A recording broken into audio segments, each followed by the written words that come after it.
Tonight, Harrison refuses to say die in the ship case. A family's anguish over lenient judicial sentencing. And claims red tape is keeping Campbell College childless. Win News with Geoff Phillips. Good evening. Those stories in a moment, but first, the region's road toll has risen to 21 after this smash on the Princess Highway near Fig Tree.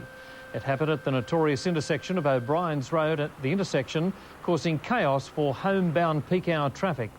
Rescue crews were needed to free the body of the deceased man, believed to be aged in his mid-20s. 2 other people in a second vehicle were reportedly slightly injured.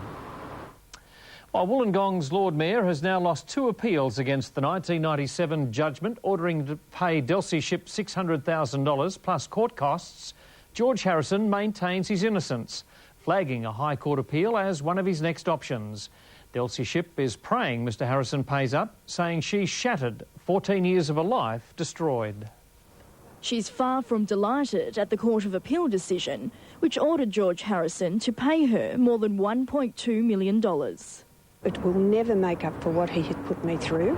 I don't care how much money he pays me. It will never make up for the pain and suffering that he has caused me. He has absolutely destroyed 14 years of my life. But for Mrs Ship, the nightmare isn't over. Mr Harrison's still considering other legal avenues. One of those options is to appeal to the...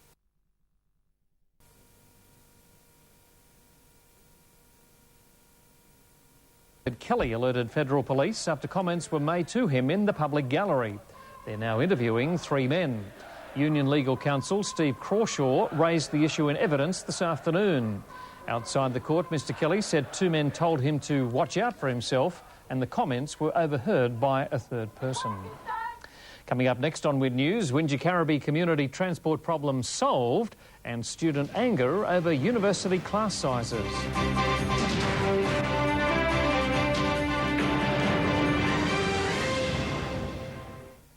Sad. It's really sad. Ripping off retirees. They're taking people into compliance. Massive overcharging and hidden costs. They can get away with almost anything. Leaving their nest egg in ruins.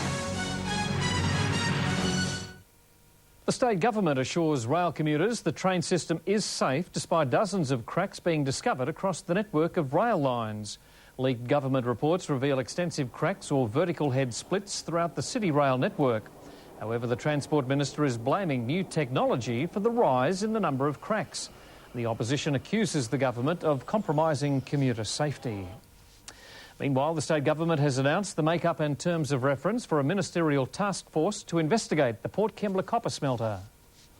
The minister announced the task force just days after an explosion ripped through the Port Kembla copper smelter, injuring a worker, causing a 10-day shutdown. Today, he outlined the make-up of his hand-picked team.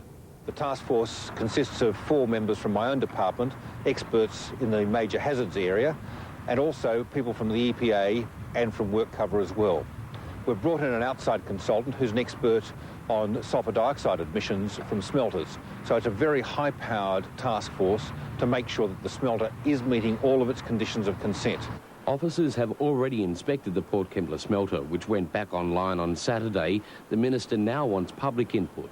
The task force will be quite happy to receive submissions from the public about any aspects of the operating of the smelter as well. The team is expected to report back by the end of August, after which the future of the $50 million copper smelter investment rides. If their conditions of consent are not being met, then we'll fix the problems. If the problems aren't fixable, I'll stop the operating of the plant. Peter Andrea, Win News. Wingecarribee Shire Council has allayed fears over the future of Southern Highlands community transport. The ongoing public liability battle threatened the service, but Council has agreed to cover its $4,000 insurance premium. The move allows the private company to continue to run 2 council-owned and maintained buses, along with its own car service. Council will now enter into a memorandum of understanding with Southern Highlands Community Transport and place a councillor on its board of management. Just days after Wollongong University was deemed the nation's top in terms of student satisfaction, it's now come under attack from those it's supposedly satisfying. The University Student Council says class overcrowding is putting education standards at risk. The student representative body says class overcrowding is rife at Wollongong University and reflects national figures, showing the student-teacher ratio has increased almost 40%. Absolutely. We've had instances of people being asked to leave classes because the lecture theatre is too small and they've been standing at the back of the room, which is a fire hazard. The students claim as class sizes increase, the quality of education decreases. By increasing class sizes, you limit student to staff contact, you reduce the individual attention that students are getting, which in turn lessens the quality of the education they receive. The university has, however, hit back. There was a slight increase on last year, but we're well below where we were 4 years ago.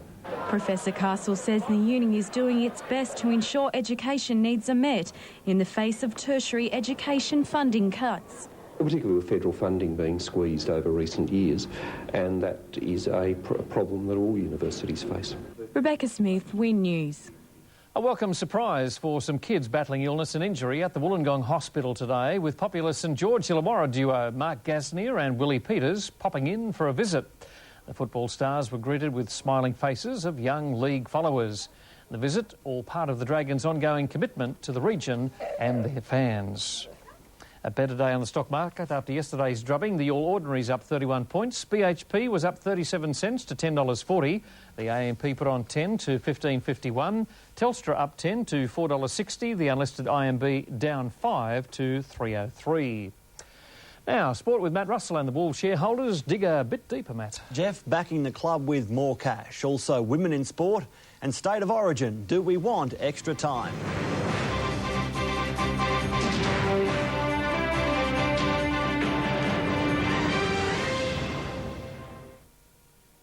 Dragons 5/8 Trent Barrett is in extreme doubt for Saturday's Wynn Stadium clash with the Cowboys. Barrett injured his shoulder against Queensland, the deciding Origin match finishing an 18-all draw. It was a frustrating end for New South Wales, who looked to have the match and the series in the bag. With less than a minute left on the clock, the Blues' worst fears were realised. Second rower Dane Carlaw striking the killer blow. I think we thought we were home there when we scored. There was a couple of minutes to go, but Queensland had done it before and they come back and scored nearly right on the bell, so it's pretty disappointing. Queensland retaining the State of Origin shield it won last season. It was pretty disappointing just finishing up with a draw, so it would have been nice just to even play to the first point scorer, so I'd say they'll probably have a look at it sometime for next year. After watching the World Cup, I think the extra 10 minutes and the first try scorer wins the game. It's not only good for the players to get a result, but for the crowd. They'd leave satisfied, I guess. Despite picking up a shoulder injury, 5/8 Trent Barrett was the Blues' best, setting up all three New South Wales tries and was just as effective in defence, following the lead of Sean Timmins. Teammates Jason Riles and Luke Bailey led the Blues forward pack from the outset, Riles producing 16 hit-ups and 15 tackles in his first Origin appearance. Very exciting game. It was very quick the first 20 minutes, I guess. So, it was everything I expected, and Gus just spoke about to expect the unexpected, and it got us in the end. While Barrett's an unlikely starter against the Cowboys, Timmins, Bailey and Riles were excused from today's Dragons session, but are all raring to go, out for revenge against the Cowboys. I'm looking forward to playing here on Saturday. The boys played unreal over there against the Warriors. It was good to see, and yeah, just hopefully we can get a win here at Wollongong. We've had 3 draws, and hopefully we can finally crack a win. They gave us a touch up there the other week, and we put a good win together last week, and we just want to build on that. Ben Hornby is expected to replace Barrett at 5/8, with Aaron Gorrell taking over the halfback duties. Shane Millard, the likely replacement, on the bench. Brett Rodwell, Win News. Schoolboy League, where Kiama is through to the Nutrigrain Cup top 16 after beating Newcastle's Callaghan High 30-12. It plays St Gregory's College Campbelltown at Parramatta Stadium July 26. Kiama can be joined by Wollongong's Edmund Rice College, which hosts Eaglevale High tomorrow from 10:30. Former Wollongong Hawk David Anderson has been drafted by Atlanta. The second-round pick played with Wollongong in 1998-99 before spending the past 3 seasons with Kinder Bologna in Italy. The 207-centimetre forward was the 37th pick overall and will be Australia's first representative in the NBA since Luke Longley retired in 2001. Stand-in Wolves chairman Neil Gregg says the club has taken the next step towards a long and successful future in the National Soccer League.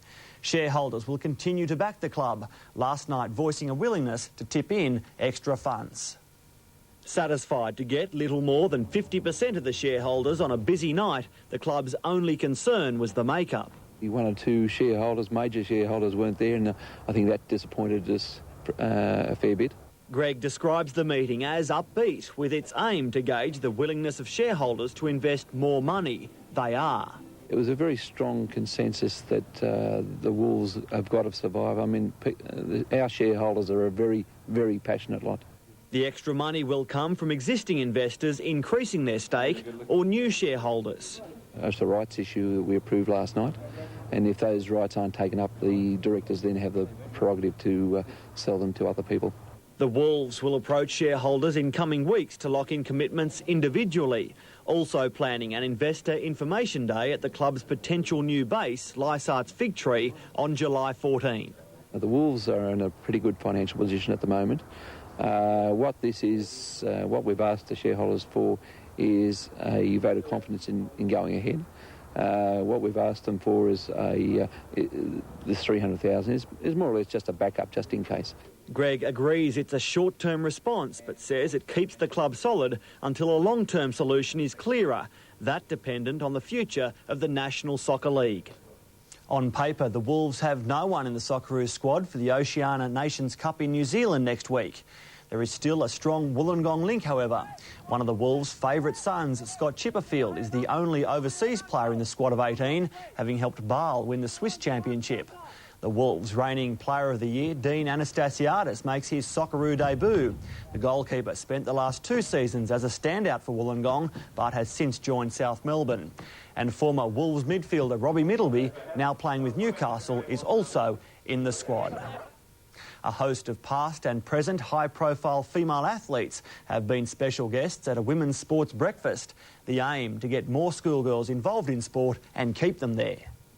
More than 200 schoolgirls attended the promotional breakfast designed to motivate and inspire young sportswomen.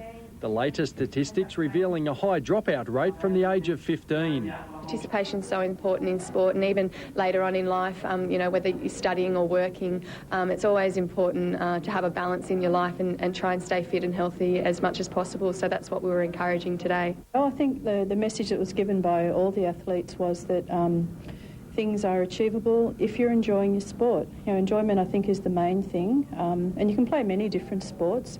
I'm hoping that just by doing this, just by us popping out and having a breakfast with them and chatting to them, that they will at least continue to play their sport, if not increase it. The special guest athletes passed on their experiences about the importance of keeping in shape through physical activity and balanced diet. Hopefully we've got a few young girls thinking there in here this morning and thinking about future sports for themselves to think about doing and getting involved with. Following the success of this morning's breakfast, the Illawarra Academy of Sport is hoping to make it an annual event. Brett Rodwell, Win News. It's the little-known action attraction of the South Coast, the Moruya Speedway, welcoming fender benders for the first time and not the last. 8 fender benders answered the call, the drivers bringing cars named Short Circuit, Road Runner, Outlaw, The Shark and so on. Every title was appropriate as this band of